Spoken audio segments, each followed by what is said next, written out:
exigir direitos para as pessoas com obesidade. Porque eu sou uma pessoa obesa. Eu estou no controle da obesidade há mais de 3 anos, mas eu sou uma pessoa obesa, né?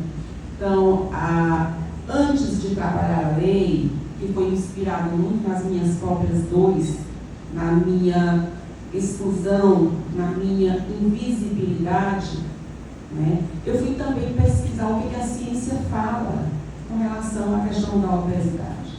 Então, a obesidade ela é uma doença reconhecida pela Organização Mundial de Saúde, uma doença crônica, que não tem cura, ela tem controle. E as doenças decorrentes da obesidade são a segunda causa de morte no mundo. A preocupação também não é falar da ditadura da magreza, mas alertar as pessoas dos problemas que a obesidade traz ao longo da vida.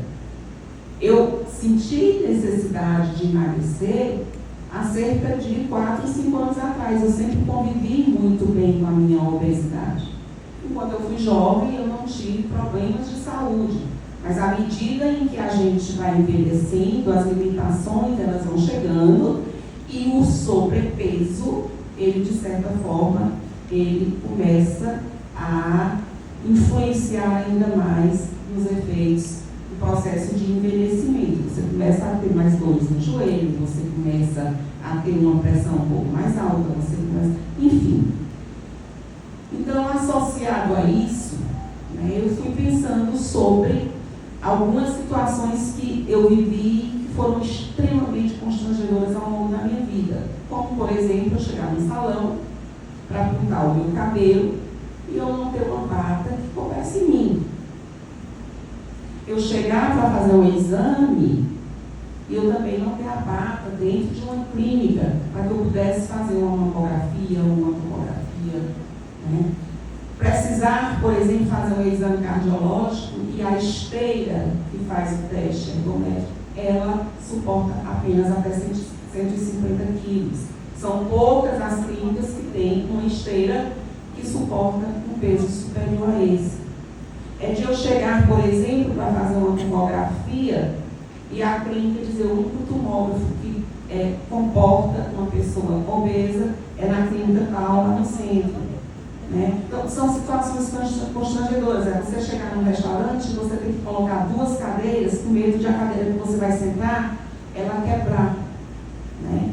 Então, diante disso tudo, eu fui pensando numa lei não fragmentada, que me desse o direito, por exemplo, de ter um assento adequado. Aí eu fazia outra lei que me desse a garantia, por exemplo, de as clínicas terem vagas destinadas para as pessoas com obesidade. Mas eu queria fazer algo que contemplasse direitos, que mostrasse para a população que a pessoa obesa, ela é uma cidadã como outra qualquer, que ela paga seus impostos e ela precisa da inclusão, independente da condição física dela. Então, a gente distribuiu a cartilha para vocês, porque também foi uma forma que eu encontrei de mostrar de forma mais objetiva, porque nós temos preguiça de lei. Então, eu sei que essa lei, apenas ela estando no Diário Oficial, ela estando dentro de alguns portais, ou mesmo dentro da biblioteca da Assembleia Legislativa, as pessoas elas não iriam conhecer a minha lei. Então, a gente fez essa cartilha para falar de... Tem a lei na sua totalidade, mas fala de pontos, né, que chamam mais atenção. Quando a gente fala de saúde, a gente fala, por exemplo, do direito de eu chegar a uma unidade de saúde e eu ter uma cadeira de roda que me acomode. Porque eu já cheguei em hospitais onde eu tive que ser levada numa cadeira de rodinhas, dessas cadeiras de escritório, porque a cadeira de roda não me cabia. É você ter uma maca, né, que suporte o seu peso. É você aferir uma pressão e você ter um tensiômetro que abarque o seu braço. É você precisar de uma medicação intravenosa e você ter o instrumento que atinge a profundidade necessária do seu braço. São coisas que quem não tem obesidade não tem ideia do que a gente passa.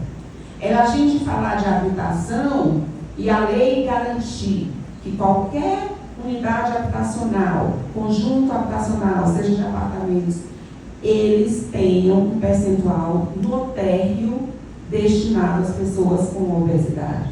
Que as áreas comuns, elas também tenham, né, assentos, se forem brinquedos que suportem o peso de crianças que sejam também obesas, que não haja essa discriminação também dentro dos parquinhos e playgrounds. É você, por exemplo, foi falado aqui sobre a questão do mercado de trabalho. E é uma realidade. É uma realidade.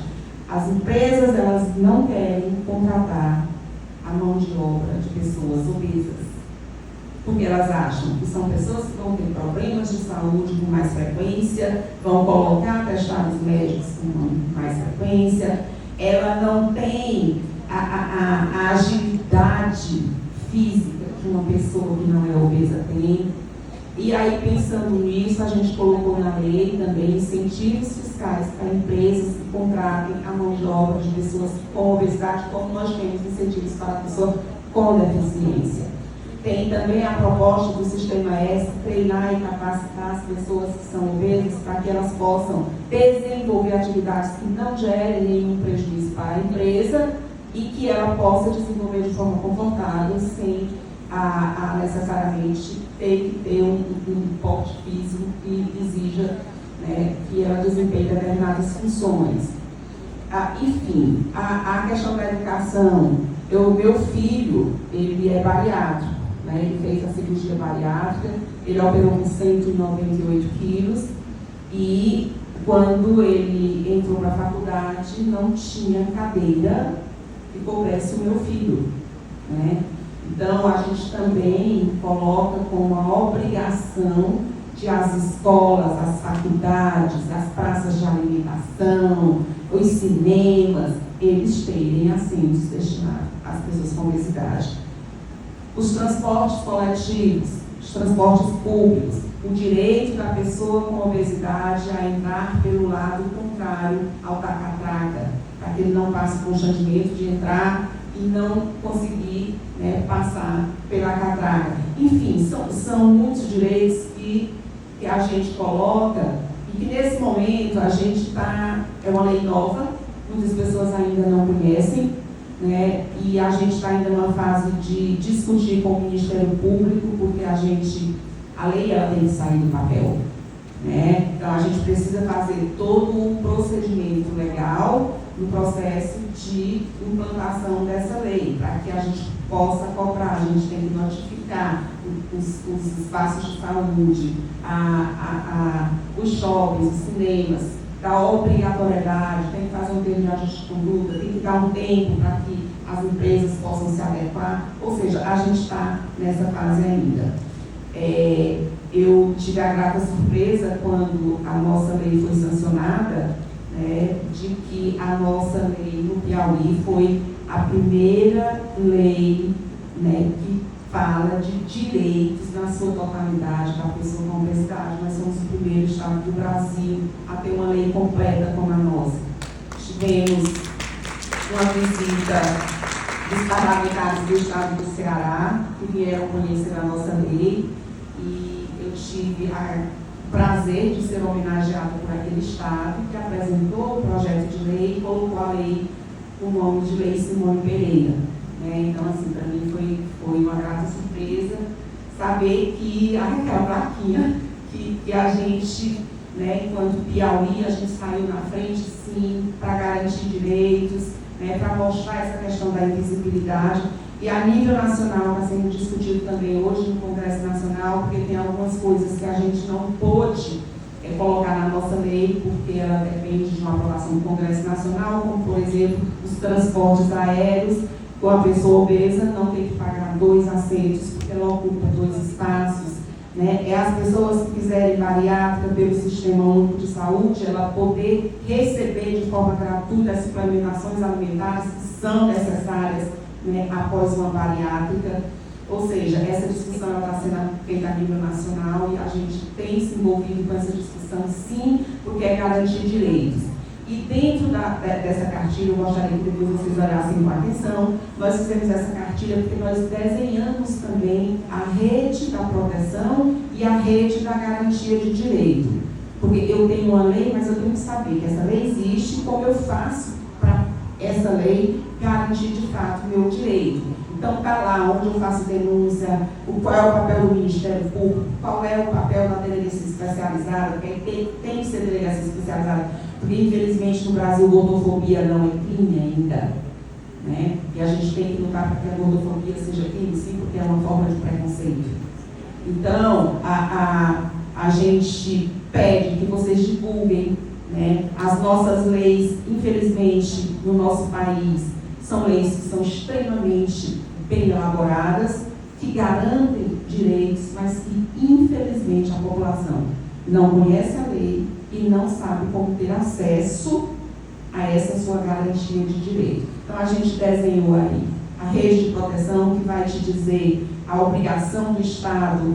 Eu não quero fazer bariátrica, eu quero apenas ter uma alimentação saudável, o Estado tem a obrigação disso. Mas se eu quero fazer a minha bariátrica, o Estado também tem que me oferecer isso. O apoio psicológico e emocional, porque, gente, eu ainda tenho quanto tempo? Então dá tempo. Ótimo. Depois que eu passei pelo processo de emagrecimento, eu ganhei muitos seguidores na minha rede social.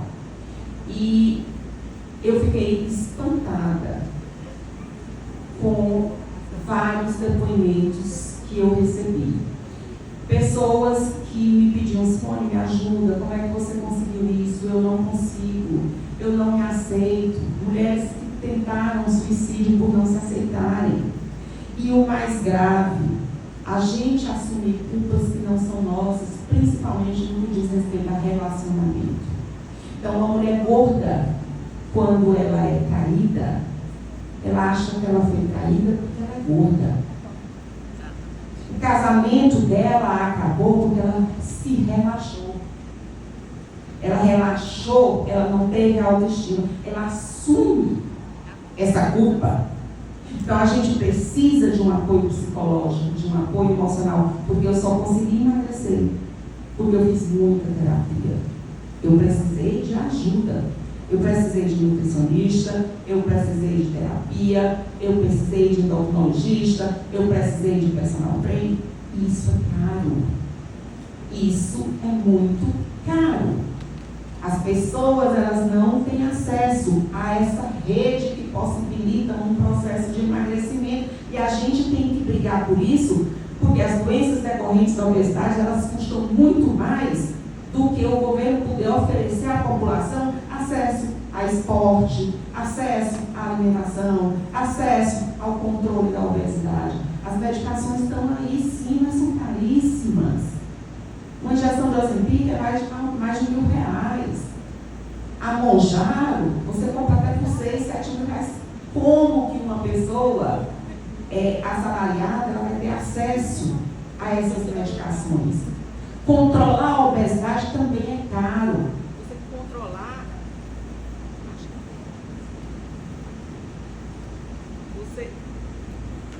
você conseguir segurar o peso, controlar isso, é caro também. É muito caro. E tem mais. Ela está conversando ali comigo e ela falando de fibromialgia, né?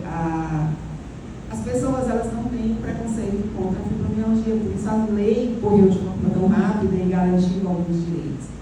Mas as pessoas, elas têm um preconceito muito grande com relação às pessoas obesas, porque elas entendem que você é obeso porque você quer. Você é gordo porque você quer. Você come compulsivamente porque você quer. Ela não entende que aquilo é uma dependência que você tem. A gente que é gordo, se a gente está feliz, a gente come para comemorar. Se a gente está triste, a gente come para consolar. Se a gente está zangado, a gente come para descontar a raiva. Ou seja, em tudo a gente pensa em comer. É porque a gente quer? Não. Quem quer ser diferente? Ninguém. Quem quer noção que foi para mim, por exemplo, chegar numa academia com 130 quilos para começar o meu tratamento. Eu precisava fazer atividade física, mas as pessoas me olhavam como dizer, o que essa gorda está fazendo aqui? Além de não ter a roupa para eu malhar. E você chega nas academias, as meninas estão lá, extremamente bem vestidas, com roupas bem transadas, né, malhadas, com corpo bonito, e você é um estranho no ninho. Você é aquela pessoa que as pessoas, muitas vezes você deixa de ir para a academia, não é por preguiça, é pelo peso dos olhares, é pelo preconceito. Então, é preciso ter coragem para enfrentar isso tudo. Porque eu ser cadeirante, a sociedade, ela vê as pessoas negarem direitos como uma coisa ruim. Agora, quem é gordo e tem o seu direito negado, ele é mais ou menos como o dependente do álcool e da droga. Você é porque você quer. Você bebe porque você é irresponsável. Você também come porque você é irresponsável. Você come porque você não se ama. Você não se cuida. Então, esse peso do preconceito, ele é extremamente cruel. E a gente sabe que o poder público ele tem sido omisso com relação a isso, né? Eu não tenho, assim, eu compreendo quando a gente diz assim, vamos fazer com que a pessoa gorda possa ter uma qualidade de vida melhor. É um direito que a pessoa tem. Eu tenho muito medo de ser interpretada como uma gordofobia ou que eu esteja falando de uma ditadura da magreza. Não é isso. É mais ou menos como o fumo. Você fuma se você quiser, mas você sabe as consequências do fumo para a sua própria saúde, né? Então, gente, eu quero dizer para vocês que é necessário que a gente conheça os nossos direitos. Nós, mulheres, e aí eu agora vou falar geralmente com as mulheres, nós evoluímos muito dentro desse processo de garantia de direito. A gente avançou muito. E a gente continua tendo alto índice de feminicídio, alto índice de violência doméstica. Por que isso? Porque nós não conhecemos as leis que nos protegem. Nós não conhecemos as redes de garantia de direito para que a gente possa valer os nossos direitos. Então, vamos sim, sabe, apoiar. A moda plus size é bacana. Eu sofri muito, eu tinha que ir para São Paulo comprar roupa, porque eu não encontrava roupa aqui. Me salvou muito a tua loja, né? Então, assim, comprei muita roupa lá na ali em Galinho Jovem, né? Ali do lado da Praça do Skatista. Então, me salvou muito, mas a gente tem um mercado realmente que é exclusivo. Ele não inclui, ele não se preocupa com a inclusão. Excludente, desculpa. Mas o pior é a modelagem. É como se estivessem querendo vestir uma geladeira, você não tem uma moda cinturada, você não tem. Então, a gente precisa levar dignidade às pessoas que querem permanecer gordas, se sentem bem dessa forma, né? E tem todo o direito de escolha, eu quero ser assim, pronto. E que essas pessoas possam se vestir bem, que essas pessoas possam ter elegância, né? Mas também que nós, enquanto poder público, possamos garantir direitos e viabilizar para que as pessoas que queiram ter uma vida mais saudável, que queiram perder peso, né, tenham uma qualidade de vida melhor com relação à questão da saúde, o governo, o poder público possa garantir isso para a população. Então, divulguem nossa lei, está no site da Assembleia, está no meu site, está nas minhas redes sociais, né? Então, muito obrigada e vamos fazer valer os nossos direitos.